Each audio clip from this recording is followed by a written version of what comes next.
It's something that I struggle with personally, and it's weird because especially I think in this business, like you have to constantly like, okay, rally for yourself and advocate for yourself. And sometimes I'm like, I don't know, do I advocate for myself?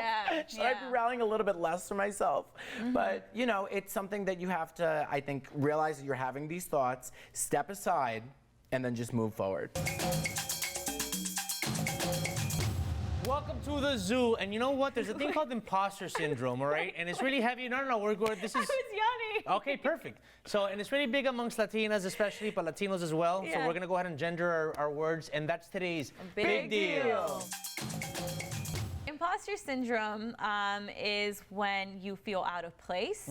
You feel you're not worthy to be in certain situations or spaces, maybe because of your identity, right? Okay. So I know I felt imposter syndrome when I went to college. I wouldn't raise my hand in class, and I'd be like, no, because I'm gonna be the dumb Latina that answers incorrectly. So I would already think negatively about myself before allowing myself to take space in a class. Are you okay? So I talked to my therapist. It took 3 long years. Just kidding. I literally thought you were about to like break down and cry. Listen, you know why? You know why? Because she hates the fact that we're keeping in the part that she yawns. So I'm tearing up because I yawned. That's what happened. We're keeping it in because it's natural, and you're a natural actually babe. perfect for the Nikki, conversation. what do you think about the imposter syndrome? Do you ever feel that? I feel imposter syndrome all the time. And especially like doing stand-up, especially on like the bigger shows, like I just did a huge casino show this weekend, and like in the hotel room, I was like, oh my God, I hate everything that I'm doing. And you have to like talk yourself out of that headspace, but it's totally a thing. And it's something that I struggle with personally, and it's weird because especially I think in this business, like you have to constantly like, okay, rally for yourself and advocate for yourself. And sometimes I'm like, I don't know, do I advocate for myself? Should I be rallying a little bit less for myself? But it's something that you have to, I think, realize that you're having these thoughts, step aside, and then just move forward. Yeah. Do you? I'm sure there's moments in my life where I've had this imposter syndrome, but I'm actually having the opposite. I mean, I'm getting to the point in my life where it's like some of the people that are getting ahead of me, they're the imposters. Sorry, I hate to be a hater, but like,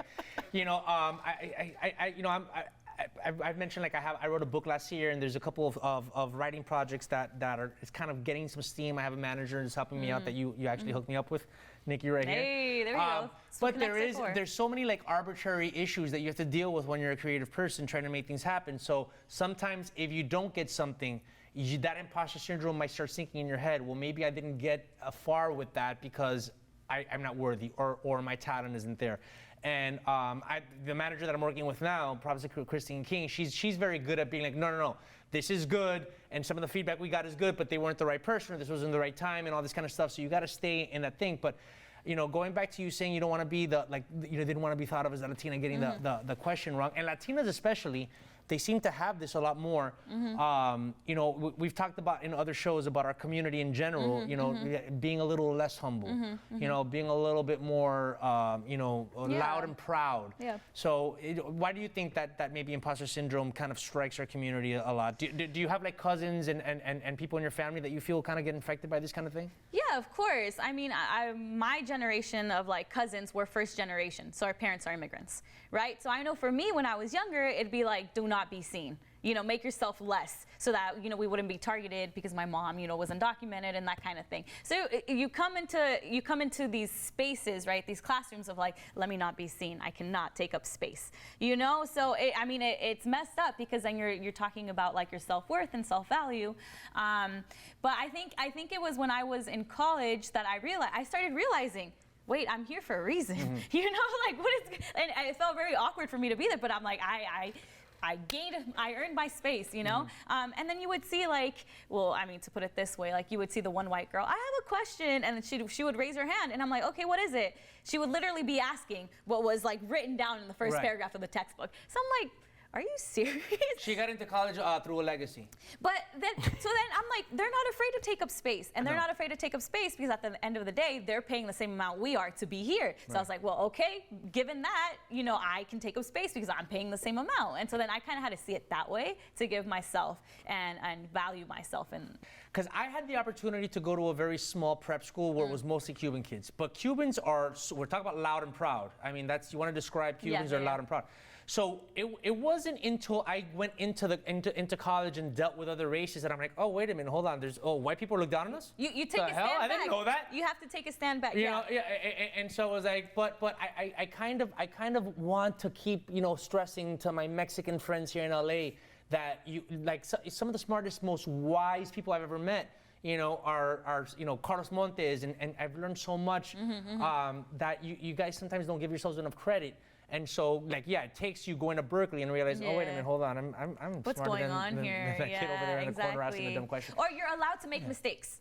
How about You're that? absolutely allowed to You're make allowed mistakes. to ask dumb questions. How Listen, about that? because I think you're one of the brightest young people I've ever worked with. But there's a few you. things that sometimes you don't read, like in the news, like what an NFT I didn't know what an NFT. Yeah. First of all, he sat No, here and this is the first block. Oh. It's the first block. So he's gonna come later and he's gonna explain what an NFT is. So sometimes Great. I'm like, hey, you don't I'm know what an excited NFT for is, that. and it has I'm nothing to excited do for with that. your intellect. It's just that you're not reading the same news stories as me. But it's okay to not know. You It know is what I okay mean? to not That's know. what I'm saying. Yeah, it is okay to not know. When do you feel like you kind of have to break out of that? Was it with comedy?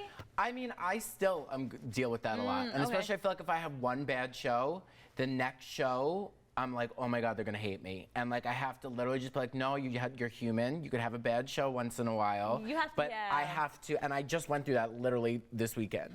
And I just had like a weird show I performed at a gay club in New York City. And it was just dancing, and people were like hooking up and not listening to me.